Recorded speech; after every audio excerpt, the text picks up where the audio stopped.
Welcome, welcome to the channel today. And in this video, we're going to be going over a sorcerer tank setup.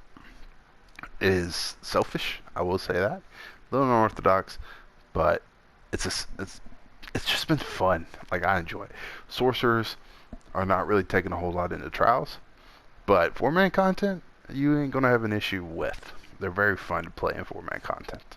So let's go ahead and jump into it. Max Magica, I have 20.6k. Maximum health, I have 36.2. Max stamina, I have 21.1. I am a Khajiit, so you may want to adjust your points accordingly. You know, Khajiits do get a little increase and everything, but nothing great in anything. You know, a little bit of good in everything, but nothing spectacular. Uh, so I have 30 points into Magica and 34 points into Stamina. So, but now, our match recovery is 2.2k, health recovery is 1.3, almost 1.4, and stam recovery is 1.4. Now, one of these sorcerers' biggest drawbacks when it came to tanking previously, before Greymoor, was that resource management was a problem for them. But now, with the introduction of a special little set from Greymoor, which we'll get to when we go over it, they don't have any issues anymore tanking. And 4-man content, that is. So, our spell resistance and our physical resistance is absolutely the same in 21,051. I did not plan that. I did not try to get that. That is just kind of how it fell when I put in my champion points. I thought it was kind of funny, so instead of making adjustments, I've just kind of left it. So, and the boon I'm running is the Atro for more magic recovery, and the food that I'm running is Bewitched Sugar Skulls.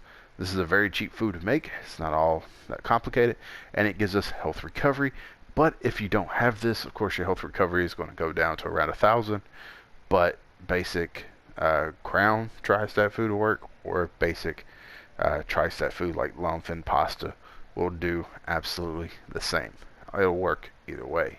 You just won't have that huge health recovery pool there, which isn't a big deal. So, champion points. We have 23 into Warlord, 18 Sprinter, 13 Bashing Focus, 64 Arcanus, 64 Tenacity, 51 Tumbling, 37 Shadow Ward, 64 Blessed. Now the rest of these don't really matter, but mostly what we want is the Blessed to increase our healing done, so that way we get our heals. And then we have 37 Ironclad, 41 Spell Shield, 64 Hardy, 64 Elemental Defender, 41 Heavy Armor Focus, and 23 Quick Recovery. So, with this setup, one thing I did notice is that resistances are kind of low. Fully buffed up with our sets and everything, we're setting a little over 30,000. It's not a big deal. I think cap is 32k, so any more resistances than that would be useless. But we do hit cap. With this setup, we do not, because this is kind of the monster set that I'm showcasing is an easier one to get. But with the monster set that I recommend with this setup, we're at cap. So we might actually be a little over cap, to be honest with you. But anyways, let's go ahead and jump right into sets. And the first one is Livewire. I've always wanted to use this set, and on a sorcerer, I just wanted to try to have fun. I had a full set of this in a bank, and I wanted to use it. I don't know. I wanted to try it. So we're running an infused one-handed on our front bar with a weakening enchant, and an ice staff on our back bar with a crusher enchant infused. And then the shield is infused with max health, but it could be infused or sturdy. This is just kind of what I had. Now we're running it on the weapons and jewelry, all healthy, all magic recovery. Now, what this set does is that it gives us healing taken, or it increases our healing taken, gives us max health, more healing taken, and when you take damage, you have a 25% chance to overload your circuits, applying concussion to enemies within 8 meters of you, and healing for 1,000 health for each enemy hit. This effect can occur once every 8 seconds. So it's a pretty nice little heal. And honestly, if you're pulling big groups, or if you're just pulling mobs and just doing quests or whatever, this concuss can definitely help out with a little bit of extra damage, and it just kind of works out. Now, I don't know. You can honestly replace this set with whatever. Anything you want it to be. Torogs, Eben, uh, Dragon, Activeer, Dragon Guard, Battalion Defender. Any of that would absolutely work. I just wanted to try this set out, and it honestly, it was just fun watching myself kind of explode, kind of like a bug zapper on a sorcerer. I mean, so it was just a little set I had fun with. So, but you can honestly replace this with almost anything, and that's a take that is actually viable. I wouldn't replace it with Burning Spellweave, you know what I mean? But you can replace this with just about whatever, and you'll still do absolutely fine because. Uh, what gives the sorcerer the ability, the resource management now is the second 5-piece set anyways. So, but anyways, the monster set we're running is Blessed One. We're running a light helmet with max health and a medium shoulder sturdy with max health. Now what this is going to do is going to give a stam recovery, and when you take damage you have a 6% chance to generate 8 ultimate, increase your physical and spell resistance by 3.1k for 5 seconds. This effect can occur once every 5 seconds. Now, this is the easier monster set to get because we don't need resource management anymore. Previously, when it came to resource management, you would run stuff like Stonekeeper or Engine Guardian here, because Engine Guardian just kind of helps you with your resources. It was just so much easier. Vicosa is a really solid set to run, but honestly, when it comes down to it, I would run Lord Warden if you got it, because it gives us armor, and when you take damage you have a 50% chance to summon a shadow orb for 10 seconds. Then increases the physical and spell resistance of you and your allies within 8 meters by 3k. Effect can occur once every 10 seconds. So this is going to be up pretty constantly. It's going to give you and the rest of your group resistances, and this is the set that I would highly recommend over anything else. If you don't have Lord Warden starting out, Bloodspawn is the easier one to get, and that comes from Spindle Clutch 2, Spindle Clutch 2. So it's very easy to get, very manageable, and I guess I should say Livewire does come from Clockwork City. It's an Overland set. So now the set that kind of makes this work now is Eternal Vigor. This is a set that came with Greymoor, so you can farm it throughout Western Skyrim and stuff like that. It's an Overland set. We're running an infused chest, infused legs with max health, and sturdy waist, gloves, and feet, all with max health. Now, honestly, this set is, I love this set. It gives you magic recovery, stam recovery, health recovery. Gives you max health and adds 325 stamina and magic recovery while your health is above 50%, and adds 976 health recovery while your health is 50% or less. This set is amazing. I have tried this set in PvP. I have tried this set in tanking in general, and I have loved it everywhere. I highly recommend getting this set in any way. If you PvP, you might want it on jewelry and weapons, or jewelry and 2 pieces heavy if you run around a medium, or even if you're running a tank in PvP. This is a really good set to have, no matter what you're doing, PvP or PvE. It's amazing. So I'm probably going to gold this out and throw Hakajos on all pieces of this. That's just my personal preference. Like I said, it is a very selfish set, but you have no issues with resource management. No issues with the resources, no matter what. So, if you don't want to run this, there's multiple other sets. There's Eben, there's Dragon Guard, Battalion Defender, Torogs. I've went over these before.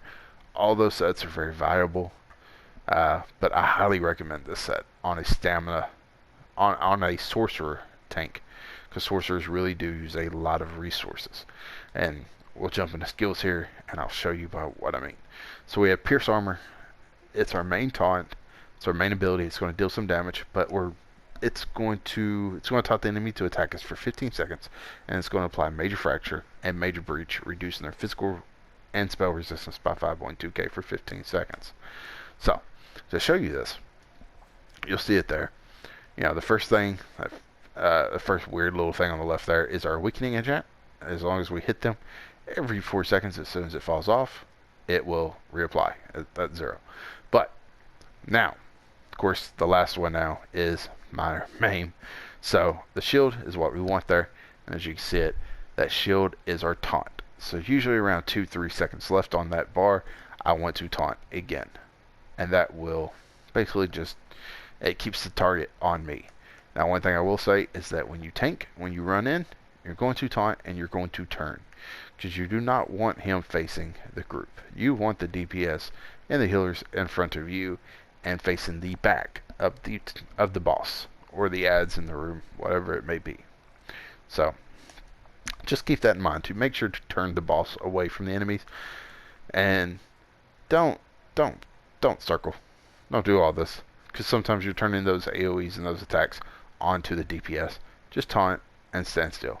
I understand tanking sometimes can be very boring, but you know, that's why you gotta spice it up. That's why I'm running Livewire. You know, you just gotta have fun with it. But you don't wanna do circles on the mob, because you're just gonna get the mob circle in, and you can get your group killed through that. I can't stress that enough. I had a tank in Ice Reach on Ved. We finished it, but the tank he was an actual tank, but he was circling, and it got me and the other DPS killed a few times.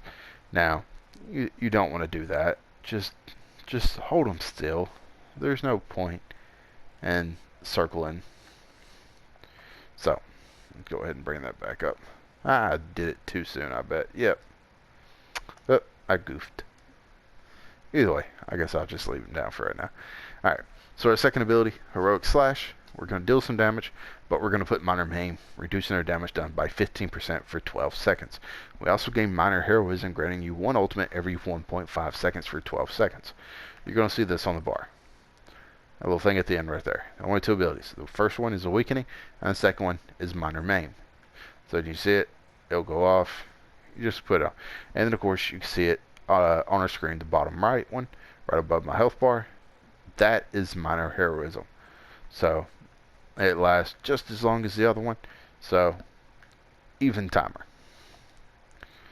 Easy to very easy to keep up. And then we have Empower Ward here. You can go with the other one, but I like Empower Ward here. Basically, it's a Danger Shield. It's going to give us a 6.3k shield for 10 seconds, and the shield is increased shield strength capped at 50% of your max health. Also grants Minor Intellect to you and nearby allies, increase your magic recovery by 10%. That's the only reason why I'm running it. I want that Minor Intellect. So my recovery goes up 2.385. So it's just there, just to give me some more magic recovery. So 2.2. So it gives me what was it? 179. I want to say 179 extra magic recovery. So now we're running Boundless Storm, running the Magica morph. Now the reason why we don't run the Stamina morph is because there's really no difference. We're not running this for the damage. We're running this for the buff. We're running this for the major resolve. We want the increase in physical and spell resistance, and we're going to get that by 5 point. You know, this is going to increase, or this is going to give us major resolve, and it's going to increase your physical and spell resistance by 5.2. The major expedition, the damage that it deals, is very similar. The only difference between the Stamina morph and the Magical morph is the Stamina morph only lasts for 14 seconds, where the Magical morph lasts for 20 seconds. And to be dead honest with you, this may go up. I mean, it's still level 1. I don't know why I don't know why these are not getting XP. As you can see, they are absolutely the same. They have not moved an inch. I did 3 random normals. None of it moved. So I don't know what's going on there. So it beats me. But either way, if you want to run the Stamina morph, you absolutely can. But this lasts for 20 seconds. I don't have to reapply it. That's just an extra 6 seconds uptime. The damage isn't that big of a deal because I'm not using this for the damage. I'm using it for the buff, the physical and spell resistance buff. That's the only reason why I'm using it. So I want the extra 6 seconds over it being the Stamina morph. So now, we're using the Unstable Clan Fear. Basically, this is going to attack. It's going to deal some damage. 891 physical damage with a headbutt. The tail spike hits for 891 damage after 1 second. But once summoned, you can activate the Clan Fear special ability for 4.2k Magica, healing you and the Clan Fear for 12.2k health. So this is basically our own self-heal. That's the reason why we're running it. So as we get low on health, of course you'll see my health shoot up there for having a pet act, summoning out a pet. We're just going to hit it, and it's going to be that. But look how quick that magic goes back up. That is crazy. So it's just there for a heal, so when we get low. And now you also have to keep in mind, it is a pet, so you're going to have it on both bars, or it's going to get dismissed. So now, our ultimate on our front bar, Absorption Field, we're create a globe of Magica suppression for 12 seconds, removing and preventing all enemy area of effect abilities from occurring in the area. Enemies within the globe are stunned, while enemy players will be silenced rather than stunned. The globe also heals you and your allies for 900 self health every 0.5 seconds. So this is just a nice little heal. It also stuns enemies. So that's pretty much it.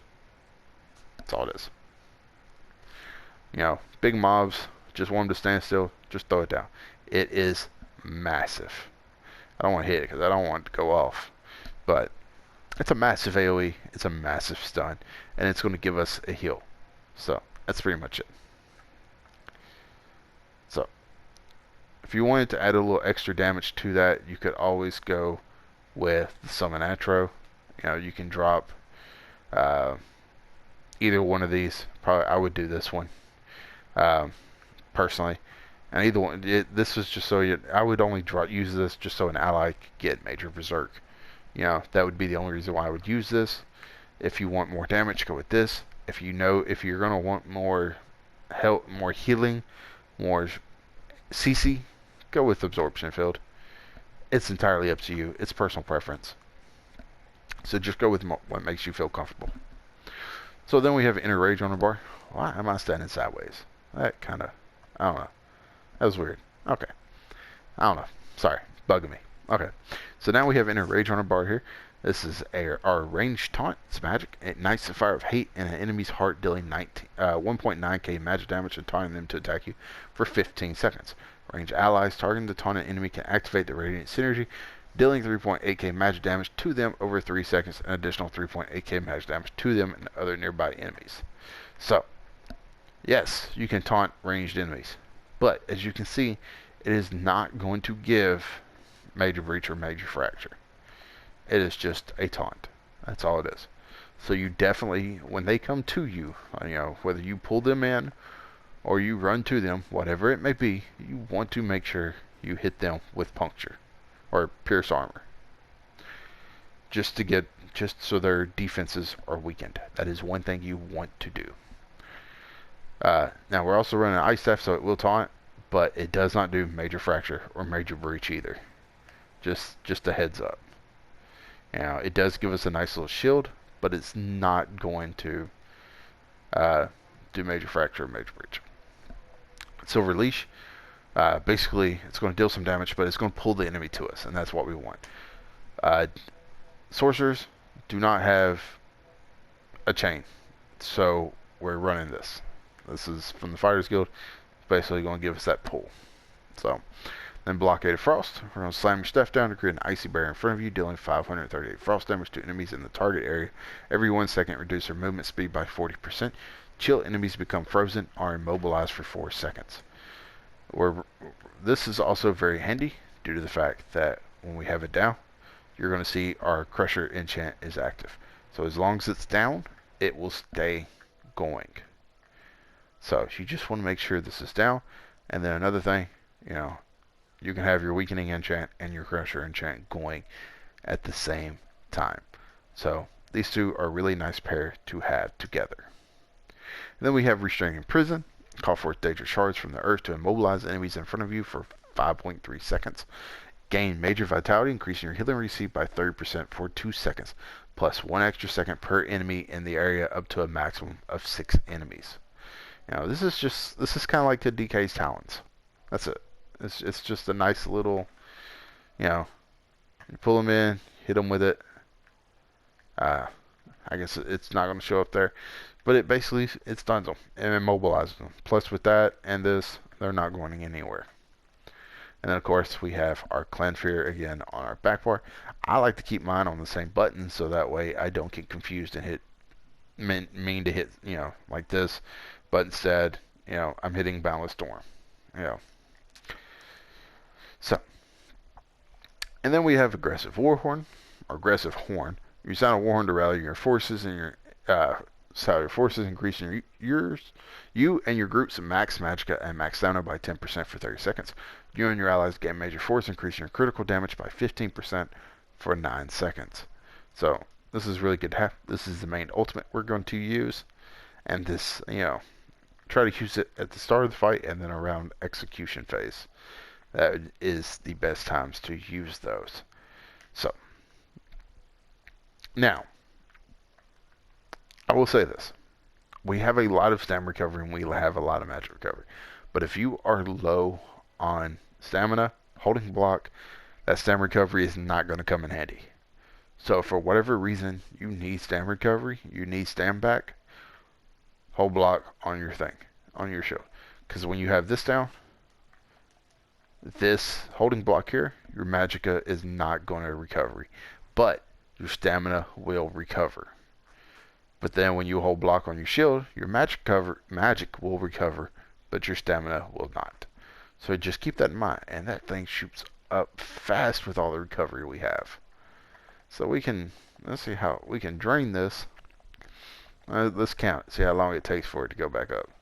1, 2, 3, 4, 5, 6. So that's taking. So about 13 seconds is what it's going to take for it to go all the way back up. So now, the reason why sorcerers have always kind of had trouble maintaining resources is because our stamina here, these are about it. But our shield is Magica, our heal is Magica, our pull is stamina, and this is Magica. And our Magica abilities cost quite a bit. So that's always been kind of an issue with resource management. That's why Ancient Guardian was so good, or Stonekeeper, but now with Eternal Vigor, you've got a ton of resource management. So there, you can run high defense like Lord Warden, Vycosa, Bloodspawn, whatever it is that you want to use, and you will have no issues. You will have no problem sustaining, and you will have no problem doing anything. So like I said, Eternal Vigor, highly recommend on any tank, honestly. Livewire, you can honestly replace it with just about any other tank in set. I just like to get hit and see the little lightning shoot around me. It was fun, plus it's a heal. It's a nice little self-heal, especially on big mobs. So, with that being said, that is pretty much the stamina, or not the stamina, but the Sorcerer tank. So, if you want to see more little fun builds, casual builds, don't forget to subscribe. And until next time, take care.